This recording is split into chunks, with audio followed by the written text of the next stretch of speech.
विरल विश्वकर्मा सुरेंद्र महांती शतवार्षिकी चली जाते आज कलिकतार ये ओडिशा साहित्य एकाडेमी नीलचक्र ये दुईटा अनुष्ठान अनुकूल अनुष्ठित हो। सुरेंद्र महांती ओडिया साहित्य से स्थान दाबी करते जहाँ बांग्ला साहित्य शरतचंद्र एक दाबी करते। नीलशैल कुड़वृद्ध दादुर सूर्य अन्य गल्प मधुमाता रात्रि सब ओडिया साहित्य गोटे गोटे उज्ज्वल रत्न। से सांबादिक थे, साहित्यिक थे, संपादक थे, राजनेता थे एवं सबुठ बड़ ओडिशा साहित्य अकादेमी सभापति थे। तेणु साहित्य से समय ओडिशार परिचय पाऊ, ओडिशार इतिहास तार मत परिचय पाऊ। सुरेंद्र महांती साहित्य गौतम बुद्ध, जगन्नाथ एवं मधुसूदन, कुलवृद्ध मधुसूदन ये तीन बिंदु पर आधारित ये तीन घटना चरित्र व्यक्ति अनुष्ठान नहीं से बहुत किसी कर। तेणु सुरेंद्र महांती को मन पका जरिए आम ओडिया साहित्य को तार जो औजल्य ताको बाहर प्रचारित करुँ एवं साहित्यर मत उत्सव को पालन कर। भुवनेश्वर तरफ प्रथित जैसा कथाशिल्पी सांबादिक संपादक सुरेंद्र महांती जन्म शतवार्षिक कार्यक्रम ये कलिकतार होची। साहित्यिक सांबादिक एवं बहु लोक को ये निमंत्रण करा जायछि।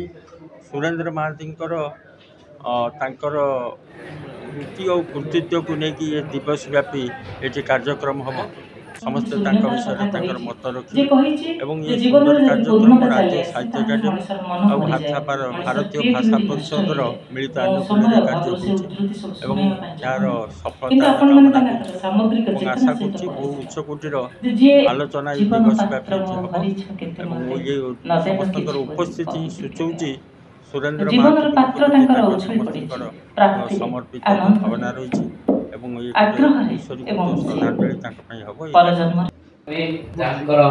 प्रचेषार आज जन्मशतवार्षिकी पालित डॉक्टर चंद्रशेखर भट्ट जड़े प्रशासनिक क्षेत्र दक्षता सर्वोपरि बरपुत्र मान स्मृति रक्षा उद्देश्य सब जगह समस्त स्थान में बरपुत्र को सम्मान दी तार औपचारिकता भाव आयोजन कर सुस्वागत करुच्ची। सर्वोपरि मो सम्मुखें उपजन मंडली और ओडिशारू आसीथिबा मान्यगण्य व्यक्तिविशेष माने समस्त आमर अतिथि आतिथ्य होइबारु सुस्वागत करुच्ची। सर्वोपरि आज अवसर को ये सभामुख्य आसन में आसीन होती सभापति नीलचक्र शीत लक्ष्मण मल्लिक महोदय को शतवार्षिक पालन करें।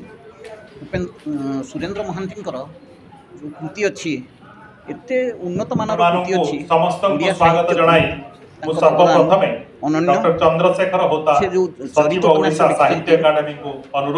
मधुसूदन दास चरित उपन्यास कथाशिल्पी सुरेंद्र महांती काल काल धरिकी मधुबाबू ओडिया जनमानस को उद्घाटन उत्सव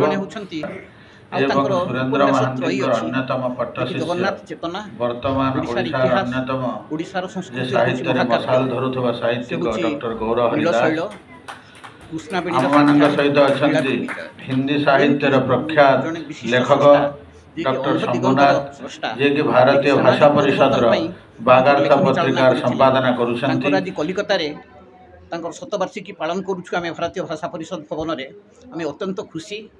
आशार बहुत साहित्यिक मैंने आज आम गहन में उपस्थित अच्छा जमी गौरहरी दास आमर ओडिया साहित्य एकाडेमी सचिव चंद्रशेखर होता महोदय जे कि एनर्जेटिक डायनामिक यंग मैन जे कि यहाँ कार्यक्रम टाक ऑर्गेनाइज कर अरविंद राय आमर विशिष्ट साहित्यिक सी भी आज उपस्थित अच्छा चिरश्री इंद्र सिंह डॉक्टर गिरीश साहू डॉक्टर तरुण कुमार साहू एमती सब विशिष्ट साहित्यिक मैंने पल्लीश्री पट्टनायक ओडिशारू आसी एवं आज आमको उद्बुद्ध करेंगे सुरेंद्र साहित्य संपर्क में एवं आम अत्यंत खुशी एपाई कलिकतावासी आज महाडंबरे सुरेंद्र जयंती की सुरेंद्र शतवार्षिकी पालन करुँ आम आपाई समस्त पाखे आम कृतज्ञता जनाऊँ जे ओडिशा साहित्य एकाडेमी पाखे आमर जो भारतीय भाषा परिषद पाखे आउ नीलचक्र जो अनुष्ठान अच्छे आम सामाजिक अनुष्ठान से माने भी विशेष भूमिका ग्रहण करी सफल करने को ଯଥାସାଧ୍ୟ ଉଦ୍ୟମ କରିଛନ୍ତି।